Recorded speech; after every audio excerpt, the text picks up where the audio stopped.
Hay días que parecen normales. Desayunas con las personas que amas, sales de casa y asumes que en la noche todo estará en su lugar. Pero a veces el destino no espera. Un motociclista, una esquina. Y en un instante todo cambió. Después, una llamada. Una llamada que nadie quisiera recibir. Pues de pronto no hubo tiempo para una última palabra, ni un último abrazo. En un instante se perdió toda posibilidad de decir gracias, te amo, perdóname, hasta pronto. Hoy nos acompaña Ricardo. Ricardo vivió lo que nadie quisiera vivir. Nadie está preparado para enfrentar. Esto cambió su vida radicalmente. Esto no es un episodio sobre la muerte. Es un episodio sobre el amor de una familia que se quedó sin tiempo. Y sobre lo que todos deberíamos de hablar mientras podamos. Quédate, pues esta historia de dolor, pero de mucho amor, puede cambiar la tuya.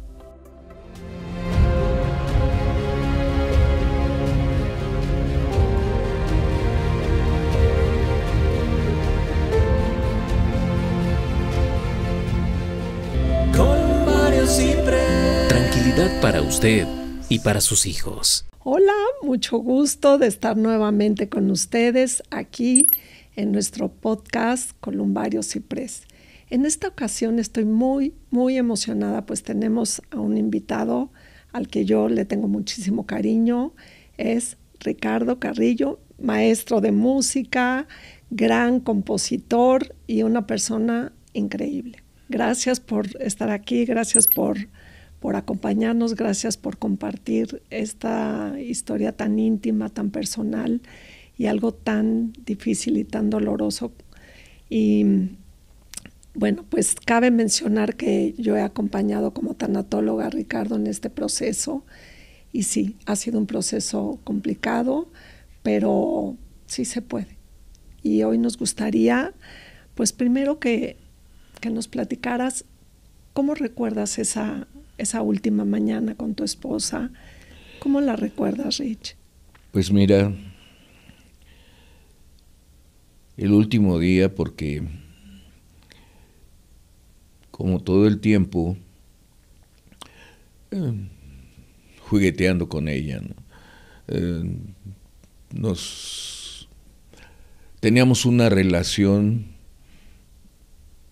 muy hermosa, porque ella era muy juguetona, ella le gustaba bromear mucho, y pues así nos pasamos el día hasta el momento en que ella salió como a las 4:30 de la tarde, poco pasaditas las 4:30, salió a la misa del Viernes Santo y pues yo me quedé en casa. Lo último que me acuerdo es que ella se acercó a donde tenía sus efectos personales para ponerse un moño, porque así vestía ella siempre. Y nos despedimos, la vi salir y ya nunca más la volví a ver entrar. ¿Quieres platicarnos qué fue lo que pasó, Rich? Pues yo me quedé en casa, distraído con la televisión, hasta que me di cuenta de que ya era hora que debería de estar ella de regreso, aunque normalmente ese día la misa es más larga, mucho más larga, porque hay una procesión y tienen que salir de la iglesia, se van por la colonia, pero ya se me hizo que ya era demasiado aunque ella también por costumbre salía y se quedaba platicando con unas señoras que ya conocía desde hace tiempo, porque mi hijo había sido compañero del nieto de la señora, se quedaba platicando con ella para comprar algo para la casa, a veces salía y se iba a comprar en alguna tienda, en algún lugar, algo para llevar. Siempre tomaba yo en cuenta ese tiempo, pero ya era demasiado, y entonces me levanté y le dije a mi hijo, ¿sabes qué? Tu mamá ya se tardó mucho, voy a ir a buscarla.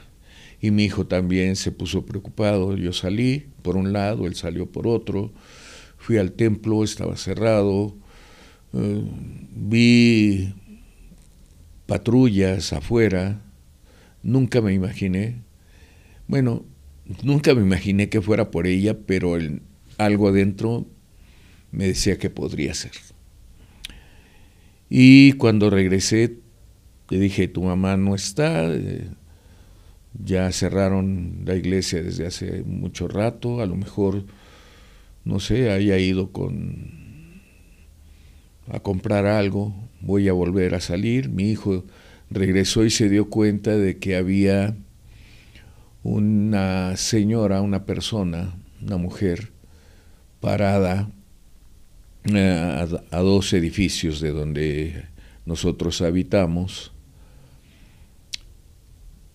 y le pareció extraño, pero no hizo nada hasta que regresé y me lo comentó.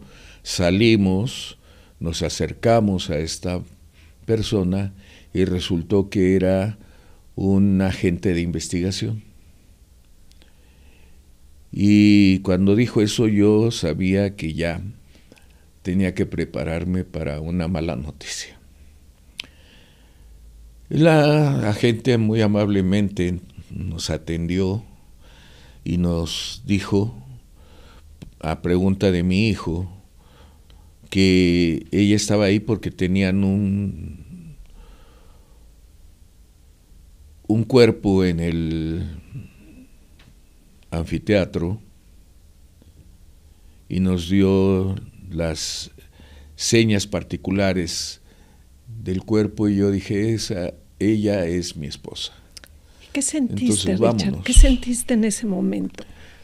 Se te erizó la piel. Te voy a decir que estaba yo tan En shock. tan preocupado que no, lo único que me llegó, lo único que recuerdo es que tenía la certeza de que era ella. Nos subimos a la patrulla, al automóvil que llevaba esta agente, y nos llevó directamente hasta las instalaciones de la delegación Miguel Hidalgo.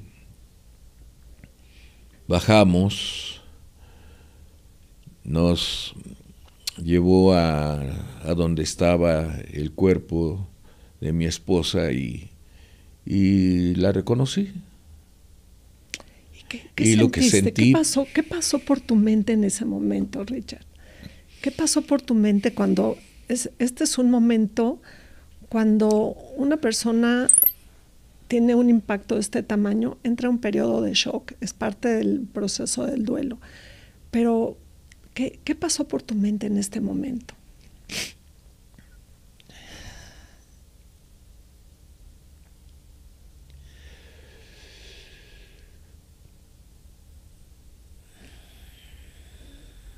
por mi mente, no lo podía creer. Sobre todo porque la vi y pues seguramente ya habían arreglado su presencia, y lo único que hice, lo único que alcancé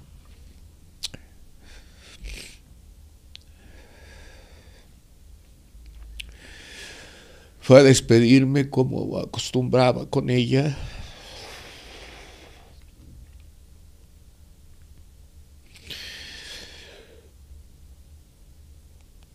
Le acaricié su cabeza y le di un beso y ya.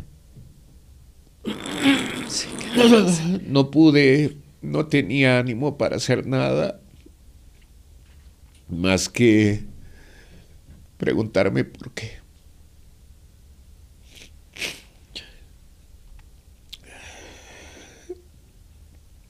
y a veces, Volteé a ver a nuestro hijo que estaba sentado en el piso con sus pertenencias en las manos.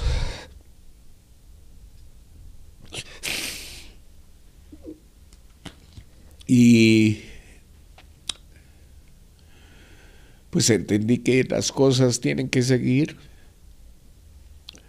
No es fácil, pero por ella tenía yo que mantenerme firme, porque si no, no sé qué hubiera pasado. No, tenía yo que tener la mente fría para poder arreglar claro, porque después de esto, todos los aspectos legales que conlleva por la forma en que sucedió el deceso. ¿y qué fue lo más difícil en este proceso? Ya tenían planeado todo, ya tenían, habían platicado alguna vez sobre la posibilidad de que alguno faltara o qué fue porque estas cosas llegan de pronto cuando uno menos lo espera y la muerte, como siempre le he dicho, es inoportuna, es inapropiada y llega cuando menos la esperamos. Y no tenemos a veces previsto qué hacer porque no estamos pensando en esto. Entonces, ¿cómo tuviste cabeza para empezar a arreglar todos los trámites, papeles? ¿Tenías tú ya algo arreglado? Desde que nos casamos sabíamos que alguien iba a faltar y que necesitamos desde ese instante tener la seguridad de que no le iba a quedar al otro un problema que en ese momento quizá parecería irresoluble o que fuera a causarnos, aparte de la pena, un daño económico del que claro, nos pudiéramos arrepentir después, ¿no? Entonces tenía ya lista nuestro sitio, nuestro lugar de reposo, y la muerte era un tema que siempre lo teníamos, al menos por mi cuenta, siempre hablé de él, porque teníamos que hablar de él, no todos los días, no es para cenar, no es para comer, no es para el desayuno, pero es una conversación muy incómoda, pero necesaria, porque todos, y sobre todo la cultura mexicana, siempre, no sé por qué extraña razón nuestra cultura occidental, evitamos a como dé lugar hablar de estos temas. Y hay personas que dicen, no, yo no quiero hablar de esto porque lo atraes.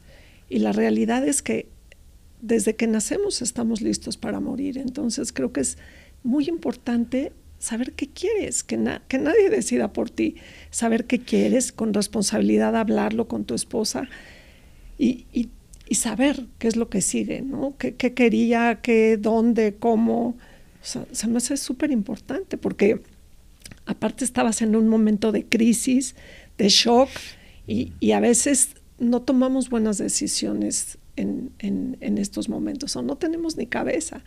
Si los papeles, si las actas que se necesitan, o sea, hay un montón de cosas que hay que organizar. ¿Cómo hiciste todo esto, Richard? Bueno,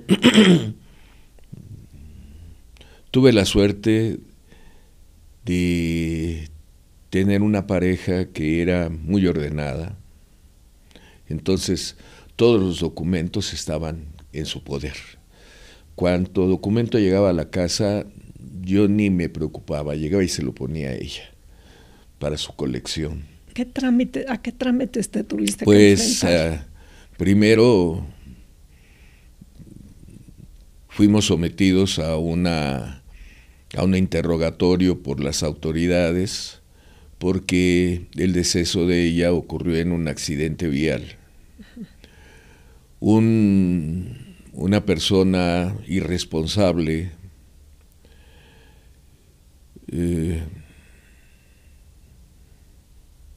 corría en su motocicleta a 75 kilómetros por hora. Se pasó el alto y mi esposa era una persona muy delicada. Cuando tenía que cruzar la calle conmigo, si yo le decía crucémonos a la mitad, decía no, hasta la esquina. Hasta el peatonal, hasta el paso peatonal. Hasta que llegábamos a donde se debía, ahí cruzaba. Y si eso lo hacía conmigo, pues ella sola era seguramente más ordenada. Así que ella cruzó confiada en que tenía el paso, y según las investigaciones posteriores, ella apenas tuvo tiempo de voltear para saber qué es lo que iba a suceder por el ruido de la motocicleta, porque el irresponsable que iba en la conducción de la motocicleta, pues se pasó un alto. ¿Y no se detuvo a ayudarla? No, el impacto fue tal que la motocicleta volcó, la persona que lo iba manejando quedó ahí lastimada y además estaba parece en estado de ebriedad, no tuvo tiempo de irse, pero pues de esto ya no puedo yo hablar, porque está llevándose un proceso legal. Y dime una cosa, Rich, durante este proceso, o sea, si tú lo ves en retrospectiva, da como lo hablamos en un principio, esto es inesperado, tú desayunaste con tu esposa, le diste un beso, la despediste y no la volviste a ver. O sea, ¿cómo viviste esto? O sea, ¿qué reacción, o sea, o qué es lo que te enoja o que te duele no haber podido decirle o estar con ella o hacer? ¿Qué es este hueco que queda posterior a su partida?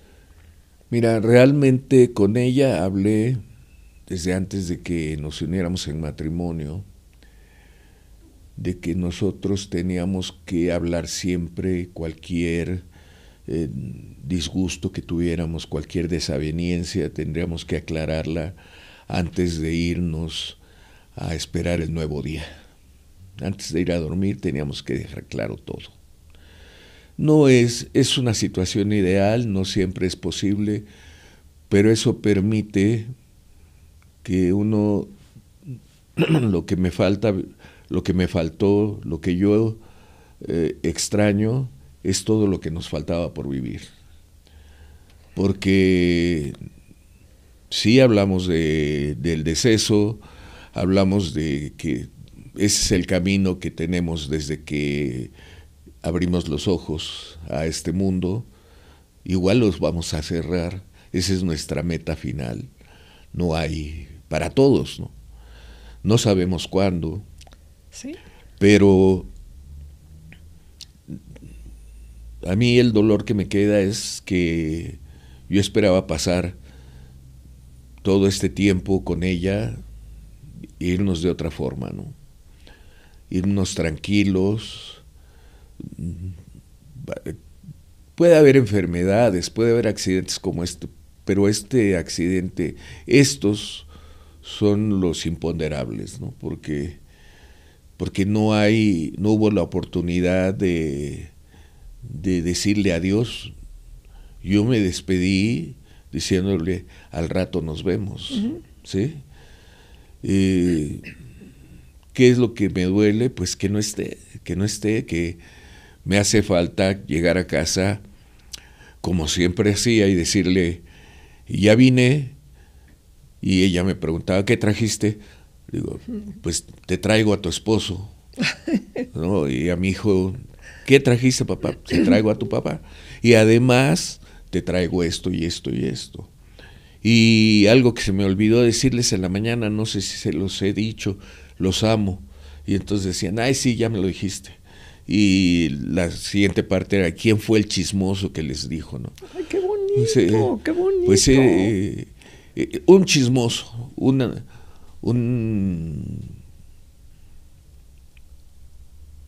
Cuánto amor, ¿no, Richard? Cuánto amor, cuánto...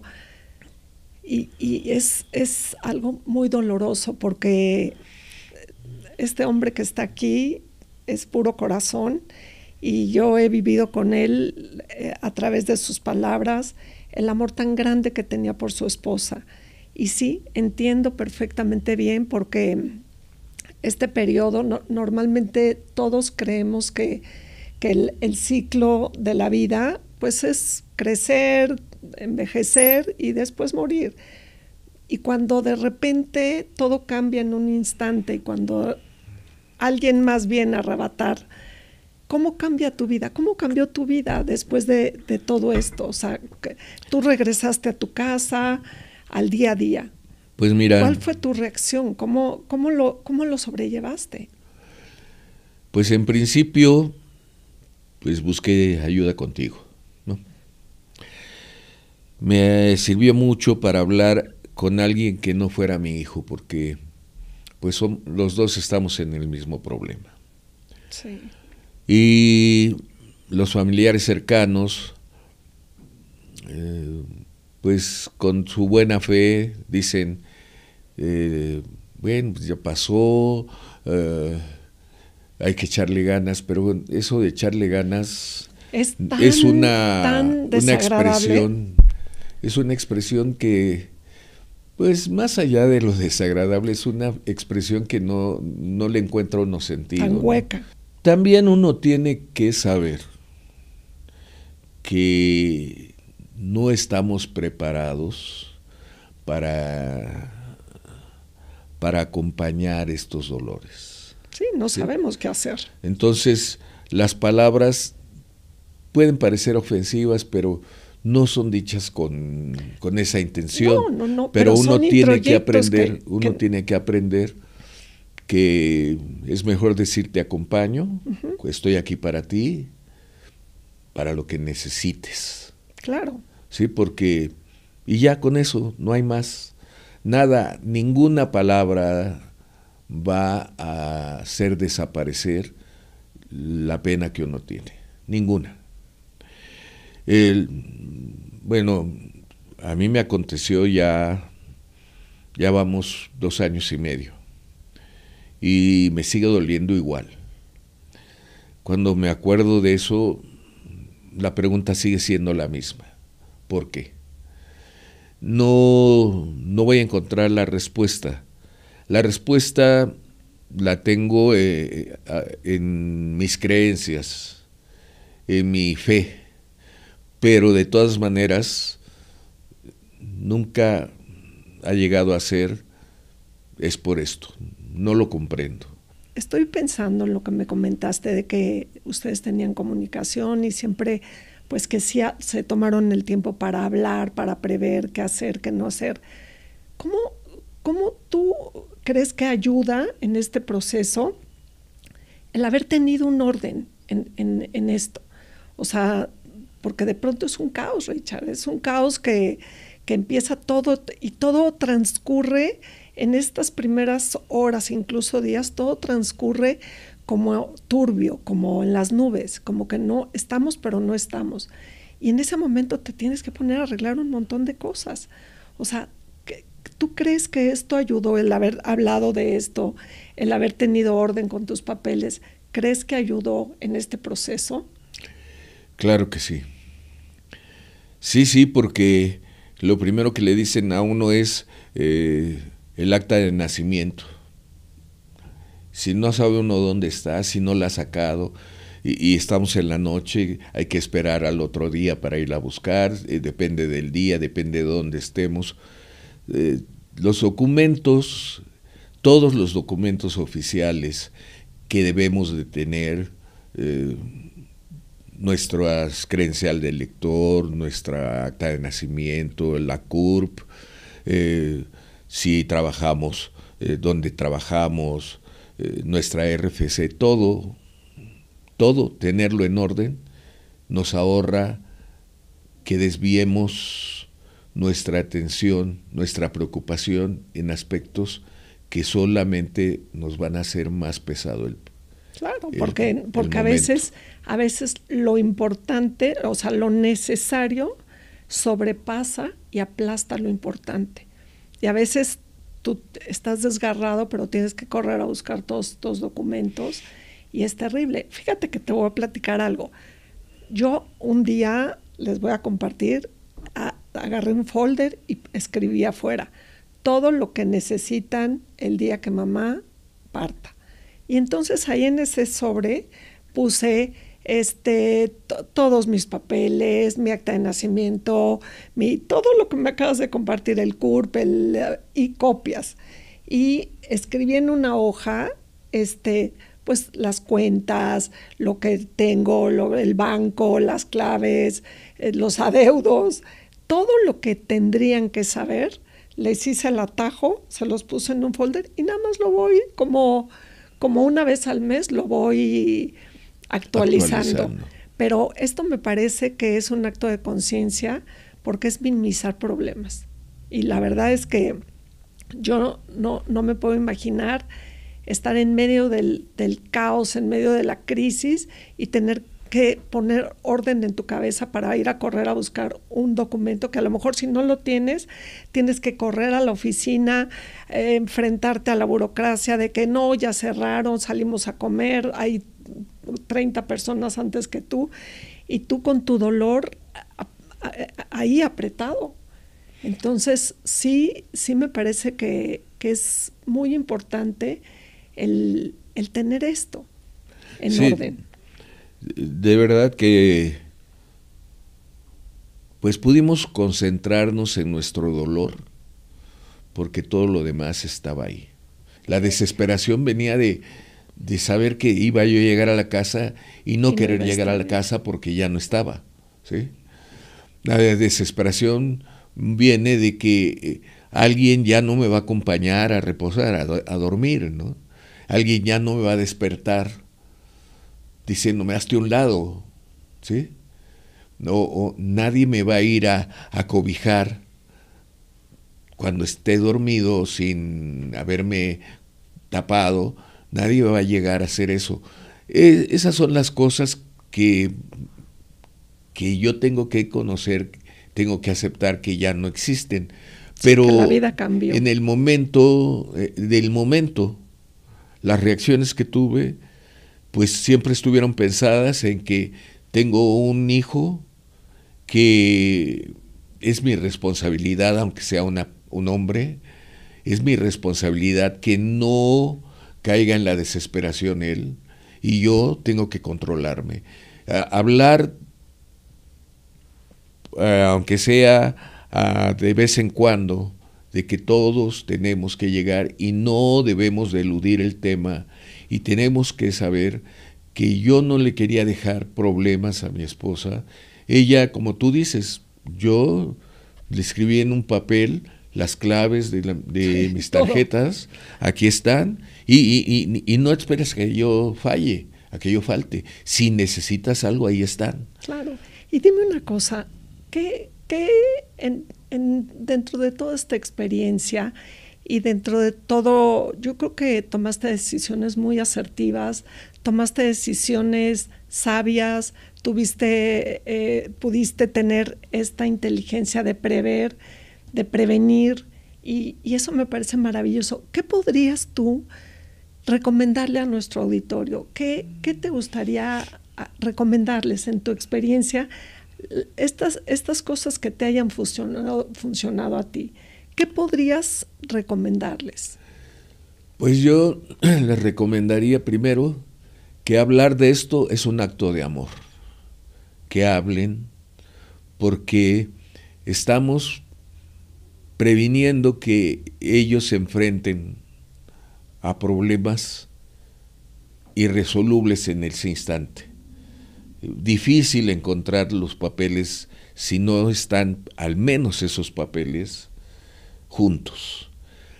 Que sepamos, que nos podamos comunicar y decir qué es lo que es conveniente que hagamos en estos casos para que no caigamos en la desesperación. Yo creo que eso es amar más allá de lo que suceda. Claro, es un acto de amor. El prevenir es un acto de amor enorme, porque es pensar en el otro, es pensar en minimizar problemas.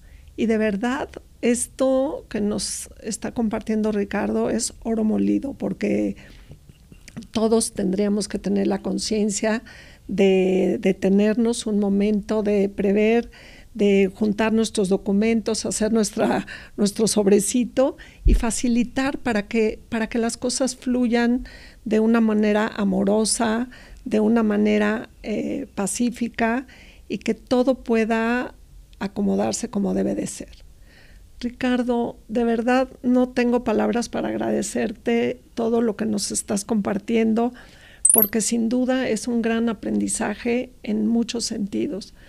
Y yo me atrevo de la mano de Ricardo a reiterarles que es muy, muy, muy importante saber que somos seres finitos y que cada día tenemos que vivirlo en conciencia, sabiendo que algo puede suceder. Entonces, perdónense, fluyan, amen, ríanse, hagan cosas que de verdad disfruten la vida en conciencia, de verdad, con todo el corazón. Ricardo, gracias infinitas por acompañarnos. De verdad, te abrazo. Ha sido un gusto poder vivir este proceso contigo, porque los primeros días eran tremendos y yo fui viviendo la evolución. El poder tener las herramientas es muy importante y tómenlas. Lo escuchaste con tus propios oídos. Esto no es una película, no es ficción. Esto es la vida real, la vida de alguien que vivió lo impensable. Amar, perder y no alcanzar a despedirse. Y ahora te toca a ti decidir qué hacer con esto.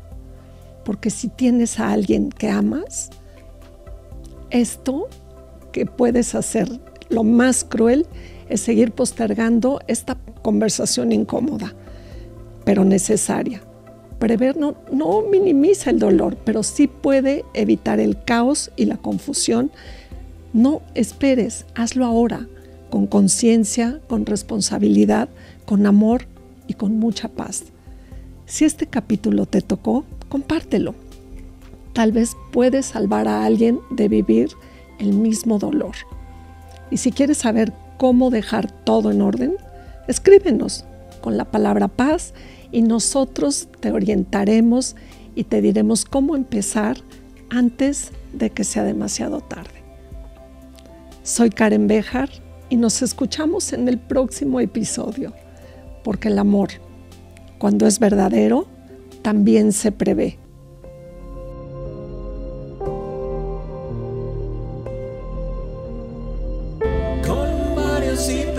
Tranquilidad para usted y para sus hijos.